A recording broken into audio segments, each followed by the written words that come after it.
All right, so this is the day I've been waiting for. Count them, 3 distilleries, if you can see it, from Ardbeg down to Lagavullin and down to Laphroaig, and you are here, and to Port Ellen. So it's about a quarter of a mile to get from the main street in Port Ellen to get to this, what you'll see behind me. It's a very nice walkway, and this goes between the 3 distilleries, and all 3 distilleries are within 3 miles. So that means you don't have to drink and drive.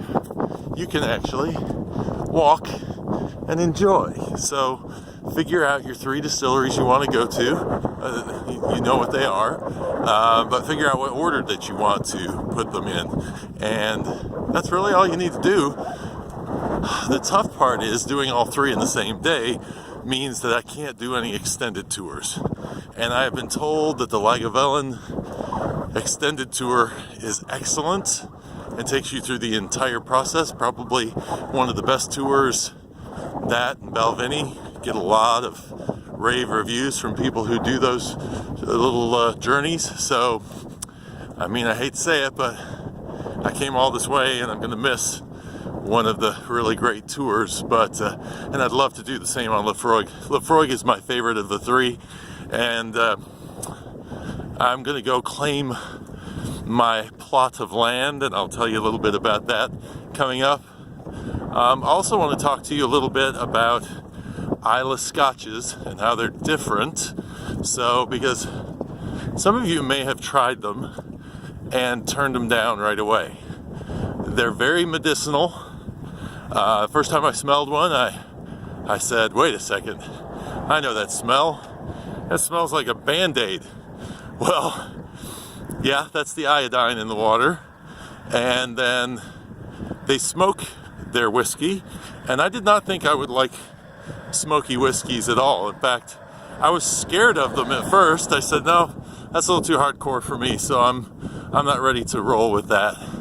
And then when I tried Ardbeg for the first time, Ardbeg 10, I said, it tastes like a Band-Aid in an ashtray. Not very romantic sounding notion there, right? So a friend of mine came over to my house, and we were doing a whiskey tasting, and he said, I want to try that Ardbeg. So I pulled the bottle out, he took a sip, and he had a pleasant look on his face. I couldn't understand it. I was expecting him to poo-poo it the way I had, and he said, no, it tastes like a campfire. And I thought, isn't that interesting? We're both talking smoke, but we're talking about it from 2 different perspectives.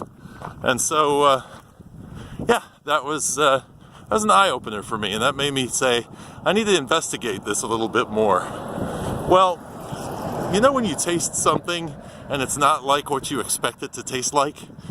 These Islay whiskeys are not like any other whiskeys that you've had. And so you have to approach them from a different mindset. So my mindset was to say, wait a second, I'm always looking for kind of a sweetness or smoothness in a whiskey, but these whiskeys are more about savory. It's like someone said the other day, you know, when you're done with a meal, do you want to have a sugary dessert, or do you want to keep eating dinner? You know, do you want to have something that's savory to follow up your meal? And for me, I'm much more at home with a bag of chips than I am with a piece of pie. So I started to think maybe there's something to this. And so I approached the whiskey from a savory standpoint. And now, believe it or not, Laphroaig, which is probably the one that everybody says is one of the most extreme, which there's one called Octomore, which we'll find out more about tomorrow at Bowmore.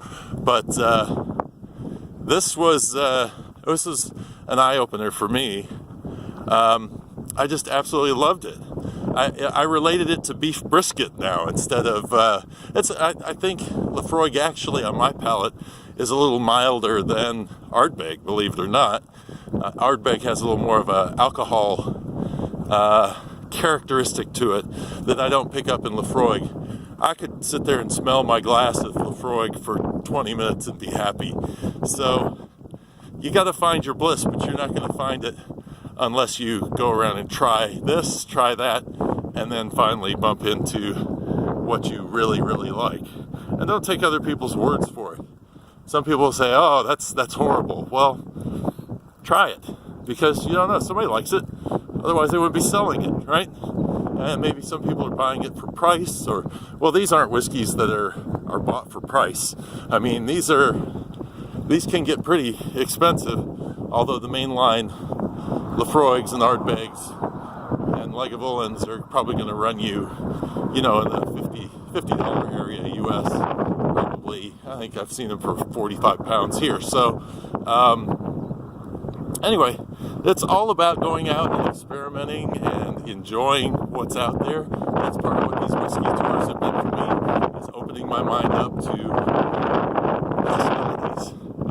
What is good, what isn't good to my palate, not to everybody else's palate. So I'm very excited to get this journey started, and this walking path is fantastic. Actually, I think it's almost as wide as the single track road is over there. So this is a great way to keep yourself from drinking and driving, because they do have what everybody keeps telling me is a zero tolerance. I think it's 0.03 they said, so that is pretty low.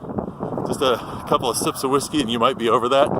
But before I let you go, take a look at this scenery. I'm telling you, this is a fantastic trip to take, and Islay is much more beautiful than I thought. I thought of this place for whiskeys, but it's a whole lot more than whiskeys. I mean, look at that. That's beautiful.